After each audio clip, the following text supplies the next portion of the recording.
Well,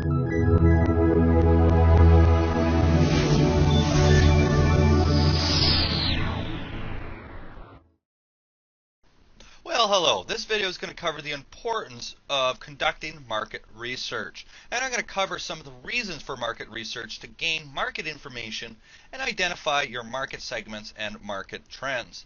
And we're going to explore some of the tools for conducting marketing research and identify the keyword research is a simple process within marketing research. And we're going to explore some of the fundamentals of the importance of understanding the core customer. Now we're getting into an introduction for marketing research. And marketing research is the process of gathering data that's relating to a particular product or service. And the goal is to figure out how the customer behavior is affected by tweaking certain elements of the marketing mix. Now it concentrates on understanding the preferences, attitudes, and behaviors of consumers or customers in a market-based economy. Now, without relevant information, customers' responses to marketing programs, it can't be predicted consistently or accurately. So market research can be categorized into two categories: primary research and secondary research. Now, primary research is the collection of data pertaining to monitoring sales and marketing strategies by communicating directly with the consumer. Woo! That's a lot, huh? Somewhere out of my textbook. In other words, what we do, primary market research, we collect the data ourselves. Well, secondary research, that's the collection of data from statistics that have already been published and analyzed. In other words, others have already done it. Now, this is ideal for lower budgets and targeting a particular segment before a launch. And when we're starting to look at items like keyword research, most keyword research strategies that are ever taught on the internet are all secondary research strategies. That's utilizing tools that are out there. In this course, we're going to bring it back to a different level, and we're going to also show you some primary research strategies to conduct keyword research utilizing the offline world. All right, let's move on. Now, the purpose for marketing research, the reasons to conduct marketing research are pretty straightforward. You need to understand your customers' needs. You need to somehow reduce the risk of failure, and you need to be aware of future market trends. All right, so customer needs. Well, doing research on your customer, it's just going to help you to get their opinions on a wide range of subjects like pricing, advertisement, or packaging. And we're going to take a look at the 5 P's of marketing in the next video. Or number 2, risk of failure. Researching the market to gather accurate and up-to-date information is going to help any business make well-informed decisions about their product or service and how it's going to be marketed. And market trends. Marketing research, it really doesn't only provide just the current state of the market, but it also allows us the ability to understand forecasts of any upcoming marketing trends. Then having this knowledge, businesses can adjust their product or service to better fit the future needs of that customer.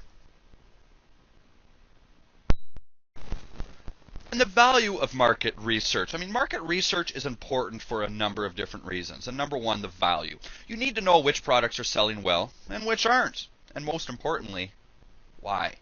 So once you have that information, you can make necessary changes to different products and or pricing.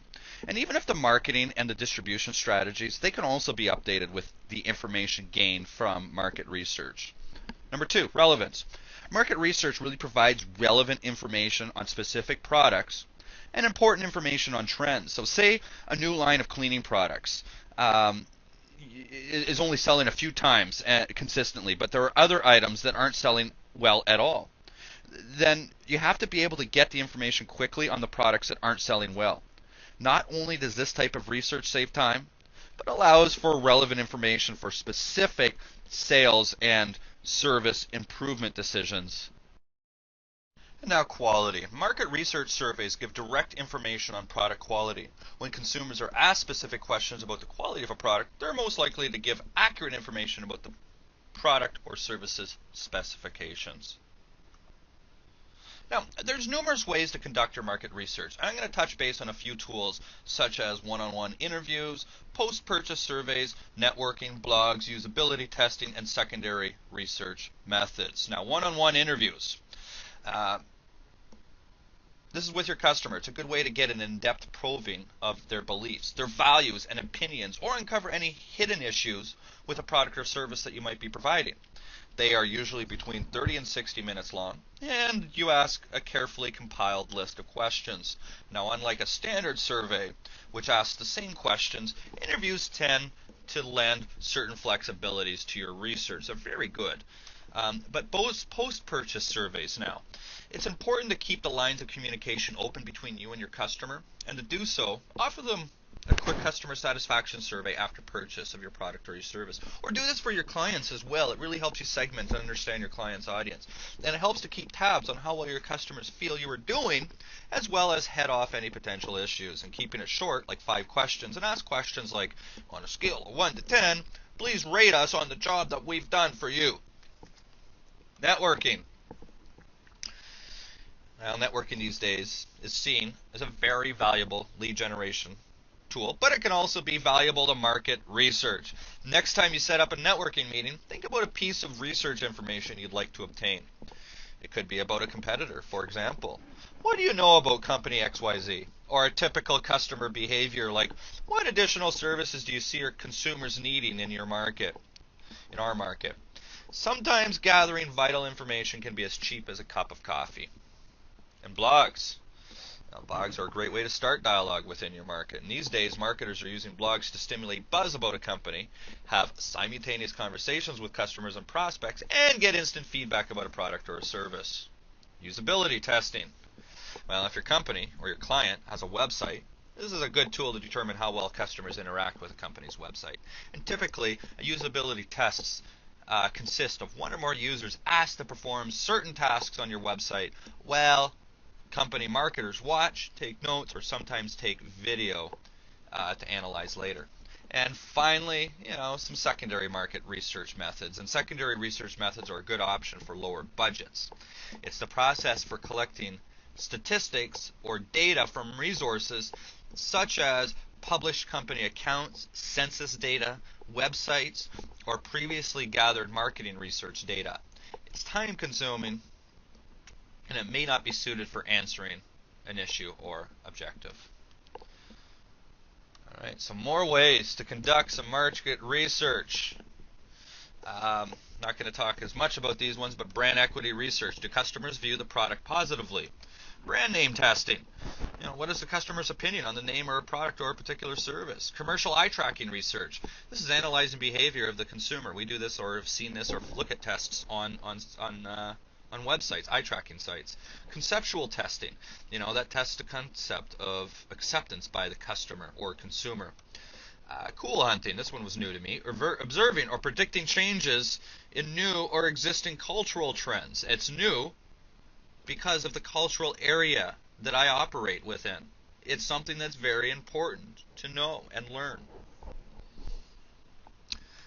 Buyer decision process research, researching what motivates the customer to buy and which decisions make the process that they use. Or copy testing, predicting market performance by testing an ad out on a particular audience. We conduct this with our customers frequently. Customer satisfaction research studies show with a particular study, you can see a customer satisfaction with a service or a product. Demand estimation, distribution channel audits, internet strategic intelligence. We all conduct this. This is just a fancy way of saying we search the internet for customers' opinions. Marketing effectiveness and analytics. Building different models and measuring results to determine the effectiveness of specific marketing activities. We've heard of mystery shopping before. Positioning research. How does a target market see the brand relative to the competitors? What does the brand stand for? I always like this word, price elasticity testing. That figures out how sensitive customers are to a particular price. We're not in a very price sensitive market, in my opinion. I can share reasons with all that, but very important in the sales department. Forecasting to determine the expected level of sales given with a certain level of demand. once you start to understand the sale process and we get into some higher level content, you'll recognize that sales forecasting is actually very easy once you've got historical data that's been captured. Segmentation research. This is very important. This is something that I feel like you should be going through for your business and each of your clients' business. And this is to determine the demographics, the psychographics, and behavioral characteristics of potential buyers. I've got a video dedicated specifically to segmentation. Online panel. You've seen these, a group of individuals to do some market research, audits, test markets. A small-scale product launch used to determine the likely acceptance of a product when it's introduced to a wider market. And we really want to learn about viral marketing. Now, I did say I had a whole video on this, but this is just a real quick overview of market segmentation. And a market segment, or a customer segment as I call it, is a group of organizations, or a group or an organization of people that have one or more characteristics that cause them to demand a similar product or service based on either price or function. Okay, what does that mean in English? For example, there's a market out there made up of coffee buyers, but it can be divided into many different market segments. One market segment may be a group of coffee drinkers who will pay 2 times the normal price of a regular cup of coffee to enjoy the coffee found at Starbucks. Segmentation is designed to help you create marketing messages that talk straight to a specific customer, influencing the buying behavior. So by creating these target markets, you should be able to get the best results in your marketing and sales efforts. And I go into a lot more detail than this. The video is 1235000 called Customer Segmentation. Now, the basis for market segmentation can be broken out into 4 main bases. Geographical segmentation, like region, climate, population density, and population growth. Demographic segmentation, like age, gender, ethnicity, education, occupation, income, family status. Then there's psychographic segmentation. These are your values, your belief system, different attitudes, your lifestyle, and behavioral segmentation. And we can break audiences up based off of usage rates and patterns of products or services, price sensitivity, brand loyalty, and benefits sought. So these market segmentation bases can be applied to businesses and organizations, but sometimes the different nature of business markets can often lead to segmentation on some of these bases that we're going to take a look at right now. And that could be geographic segmentation based on the regional variables such as customer concentration, regional industrial growth rate, and international macroeconomic factors, mouthful, or customer type. Based on factors such as the size of a company, the industry, or the position in the value chain of that company. And finally, buyer behavior. These can be based on factors like loyalty to a supplier, usage patterns, and finally, order sizes. So you can see we can break our target audience up into many different groups. And with each of these groups, we can define marketing messages, and we'll get into that a lot more. Market trends are a reflection of what customers consider important.